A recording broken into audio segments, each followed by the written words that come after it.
A couple of weeks ago, I made a video about the perfect forbidden list. A list filled with fortitude and glory. A list so awesome.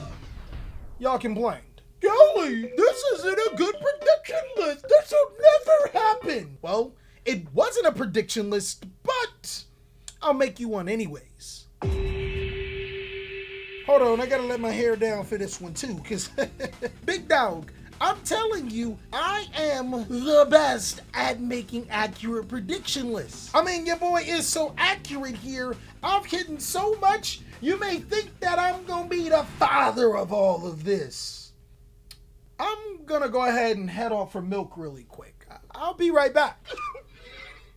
We are still going to be doing our perfect forbidden list tourney, where we take the most awesome list of all time and make it into a showdown. So if you want to potentially join that, go ahead and join the Discord and follow all the instructions. But now I am going to give you the ultimate prediction list. Normally, I'm just too right about these. Oh my God, my hair smells so good. So the number one formula to making an accurate forbidden list is you gotta think like Konami, big dog. It was easy to do that, big dog. All I had to do was forget everything I knew about Yu-Gi-Oh! And then started thinking like EA Games.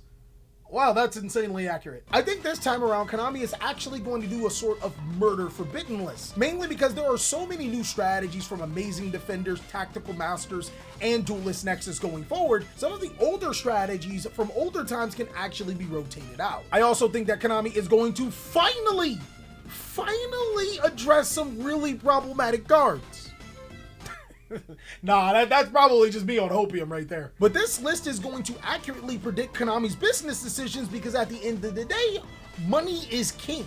With that being said, the 25th anniversary Mega 10s do come out on September 8th. There is a YCS on that weekend. I think the Monday after is probably the perfect time for Konami to drop the forbidden list, because you've already 100% sold all of your Mega 10s a couple months ago. Making a ban list no sooner than September 12th is a really smart move, because it allows your chain stores to actually move the product, because there's going to be some pretty good hits. Starting off with ban, these are actually going to be some very healthy hits. If you guys remember, a couple of months ago, we actually got an insider's leak from what happened in a conference call, and some of the shareholders were not happy with unfair Yu-Gi-Oh games. Now granted, I do know that that shareholders take was in response to players in Japan not being able to give up their game, but why wouldn't Konami tighten up on this and ban cards like Hot Red Dragon King Calamity?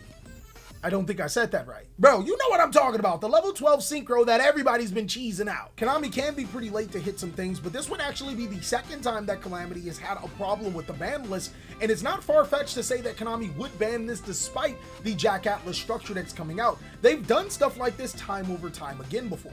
Banning Hot Red Dragon King Calamity isn't necessarily a symptom of the Yu-Gi-Oh format, but getting rid of the card is actually going to set the tone for some of the other strategies that are hit, forcing you to play some of the newer stuff, but not allowing it to be really busted. There's also that one random ban that not a lot of players see coming. That one's going to be Cypher and Lord Omega. Now personally, I want to reiterate, I have no beefs with these cards on the ban list, so synchro players don't come at me. I mean, seriously, y'all the one that made it degenerate, so you guys are really to blame. Both Omega and Calamity have actually been problematic before, and this actually follows the Konami pattern to finally hit a card, especially after they've been releasing more synchro support. You're gonna have to address some of the more powerful cards eventually. But I don't think that Konami necessarily stops there.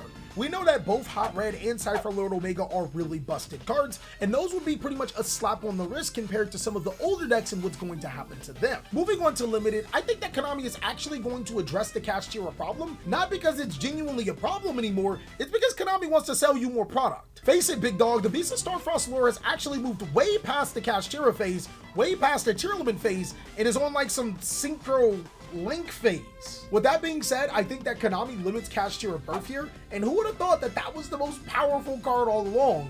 I mean, being able to normal summon level 7 monsters, special summon Cash Tiras, and provide disruption is a little bit too busted. And ironically, that card is actually the key for Cash Tira. You hit that card and the deck becomes a lot less desirable to play. And while Konami typically isn't ever in the business of completely hitting a deck where it's unplayable, still look at tier limits and how playable they are right now, they're definitely a company that wants you to be able to buy the next hottest and newest product. Limiting Cash Tira Birth still puts hopium in players that want to play Cash Tira, but also simply subtly tells you to move on and you still get to buy the Megatons for the other cash tier cards that aren't here on the list, right? Right?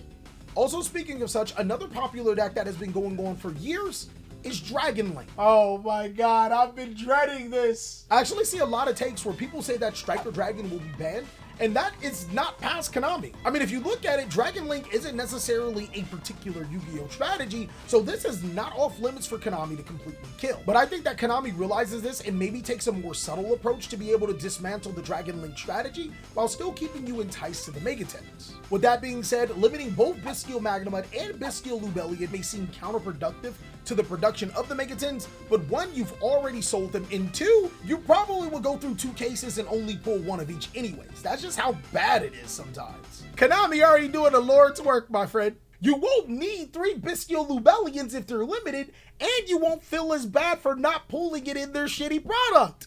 Big brain. But I also don't think that Konami is against semi-limiting those cards and limiting cards like Chaos Space and Starlead Seyfried, really powerful cards for the Dragon Link strategy that almost killed the deck or make it really undesirable to play, while also keeping you invested into those Megatons. There's actually so many ways that Konami can play this, and a lot of times you can tell what Konami is going to hit by what they print or don't reprint. Interesting. I think that Yu-Gi-Oh players are going to be in for a huge shakeup. This is actually the spot where Konami says that they care. Kind of. Pot of Prosperity has been a hot topic Yu-Gi-Oh card for its price, but never has been a hot topic Yu-Gi-Oh card to be hit on the forbidden list. Why? Because it's something that Konami would actually do. I like to say that my boys in the content creator space, we plot, they actually scheme, and it's crazy. Pot of Prosperity actually does make a lot of sense to be on the forbidden list in some way, shape, or form. The reason why is because this actually addresses players' concerns, being able to consistently get into those blowout Yu-Gi-Oh cards to prevent you from playing the game. Why would Konami actually hit the problematic Yu-Gi-Oh cards when they can just hit the card that they do this consistently, my guy? This is what's so scary about it. And also the next set that could potentially print Pot of Prosperity in the 25th anniversary set doesn't have Pot of Prosperity as the driving force of why you should buy the set.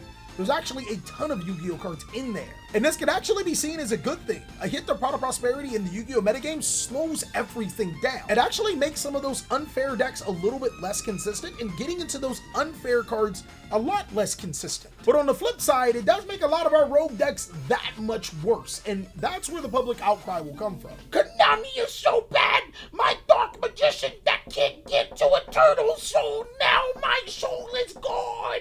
Yep, that's definitely the hit that'll piss off the community. Something like that'll happen. Now, semi-limit is actually a place on the forbidden list that Konami doesn't use often, but I think because of the limitation with Pot of Prosperity, they can actually use this to great effect. If I remember correctly, Konami even said something about semi-limited being an underused spot for them, and they want to be able to use it more. Yeah. Damn, man, I really hope that this is a wrong list because y'all in for it. Semi-limited, I think that Konami does take another jab at Kashtira with the hit of Kashtira Fenrir. This isn't necessarily a Kashtira problem as it is a Yu-Gi-Oh problem.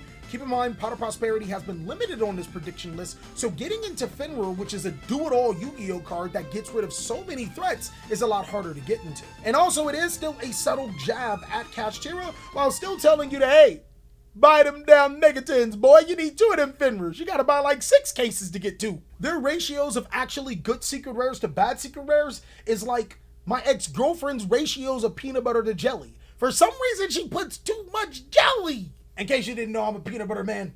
I like my PB&J maybe a 70-30 ratio, but you let me know what you like. I think this is also another time for Konami to address another deck that has been good for too long.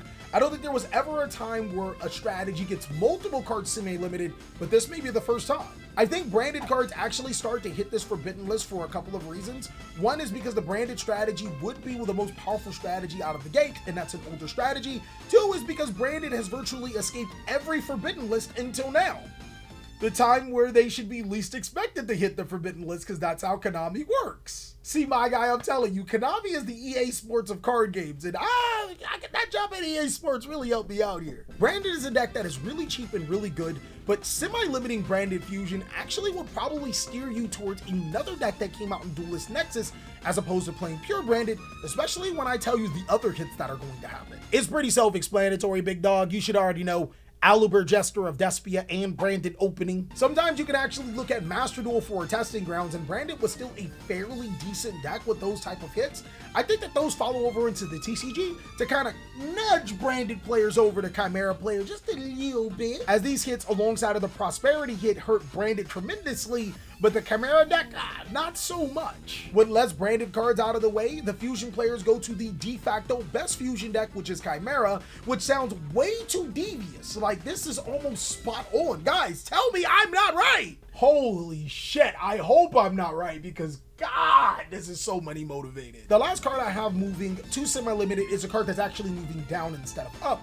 I think that Solomon Grade Gazelle is perfect here. Keep in mind, guys, Soul Burning Volcano was a massive flop. You can buy boxes of this set for about $34 online. That is crazy that people are willing to take losses just to get rid of this. Solomon Grade Gazelle actually shows that Konami somewhat cares about their OTS stores by maybe boosting the sales of this particular box. And also seeing that Solomon Grade Gazelle is a card that's been on the forbidden list for who knows how long, and almost unjustly by now, it's definitely a card that can move to semi-limited and then unlimited very soon. Now for unlimited, this is the part that normally gets so many Yu-Gi-Oh players hyped, but I'm gonna tell you right now, unlimited has not mattered for a very long time. I mean, seriously guys, for the last few years, cards that have come in off the forbidden list to unlimited have made zero impact. So I apologize for being blunt when I say it doesn't really matter what comes off the forbidden list. But I think it's actually a really good time for you guys to let me know, what do you think will come off the forbidden list, as well as what do you think will go on the forbidden list. This is a prediction list, so you can go ahead and hang me by the fire when the forbidden list comes out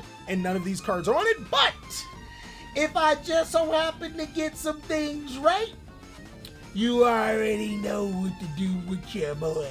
You gotta like, you gotta subscribe, you gotta hit up the Patreon, you gotta follow me on Twitch, you gotta hit up the Twitch subscription, and you gotta do a whole bunch of other stuff like join the Shadow Gang and check out these other videos so I can catch you on the next one. Yeah, normally I'm right, so you might as well just do that now.